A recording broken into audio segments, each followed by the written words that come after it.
Polemik ijazah Presiden ke-7 RI Joko Widodo atau Jokowi hingga kini masih ramai jadi pembahasan. Bahkan meski kasus itu sudah menetapkan para tersangka, belum juga selesai jadi bahan pertentangan para pengamat politik. Apalagi setelah baru-baru ini pernyataan Beni Kabur Harman tentang ijazah yang kemudian dikaitkan lagi dengan kasus ijazah mantan presiden. Membuat Partai Demokrat lagi-lagi dinilai segelintir pihak sengaja mengungkit polemik tersebut. Jubir Partai Demokrat Diska Putri Pamungkas melihat kondisi itu sebagai cara untuk mengkambing hitamkan Partai Biru. Dia merasa sejumlah pihak melakukan cocok logi mengenai pernyataan Benika Harman yang seolah ingin membenturkan Demokrat dan Jokowi.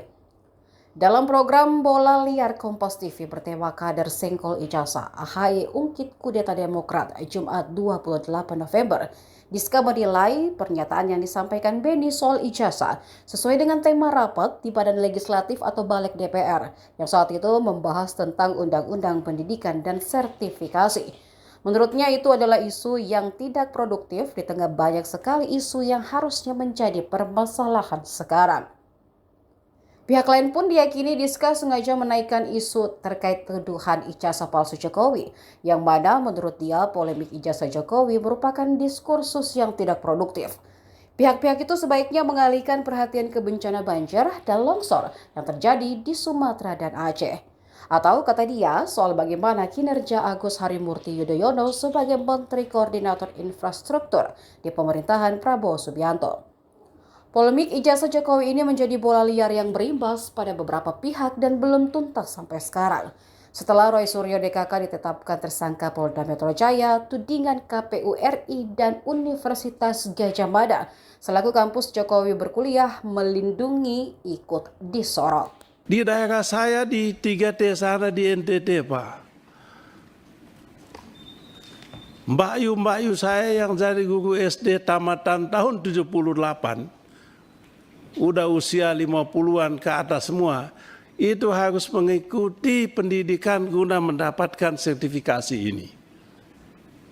Dengan minim fasilitas yang diberikan oleh pemerintah.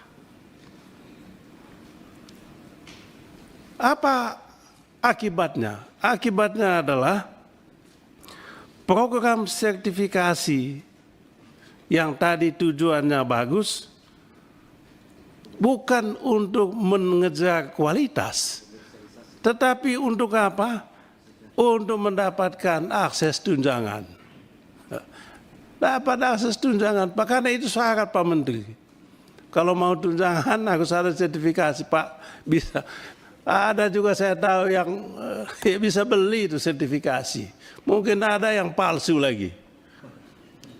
Palsu. Ya kalau itu sih ijazah aja palsu ya, apalagi sertifikasi. Ya ada yang teman saya Pak Menteri Hakim MK dituduh ijazah palsu. Iya, sahabat baik saya Pak Arsul Sani.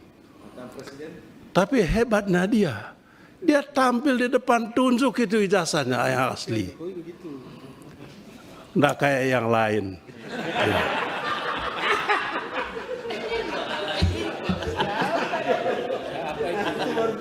Baiknya mati ini nanti kayaknya. Jadi apa artinya? Ini sertifikasi bukan untuk meningkatkan kompetensi tadi Pak. Untuk mengejar itu tadi Pak. Untuk mengejar tadi. Akibatnya apa? Beli pun bisa. Dan ada yang membeli itu. Beli Pak. Ada lagi yang memalsukan itu mungkin. Saya ada yang memalsukan dulu Pak, teman saya, kasihan dia sudah meninggal. Sudah meninggal, yang memasukkan sertifikasi hanya untuk mendapatkan tunjangan, dia lakukan. Sayang dia sudah meninggal, kalau tidak saya bisa hadirkan dia di sini untuk memberikan testimoni. Jadi, apa yang terjadi? Implementasinya tadi tidak maksimal sehingga apa yang kita sebut dengan learning outcomes-nya tidak tercapai. Luar biasa Undang-Undang 14 2005. Download Tribun X sekarang. Menghadirkan lokal menjadi Indonesia.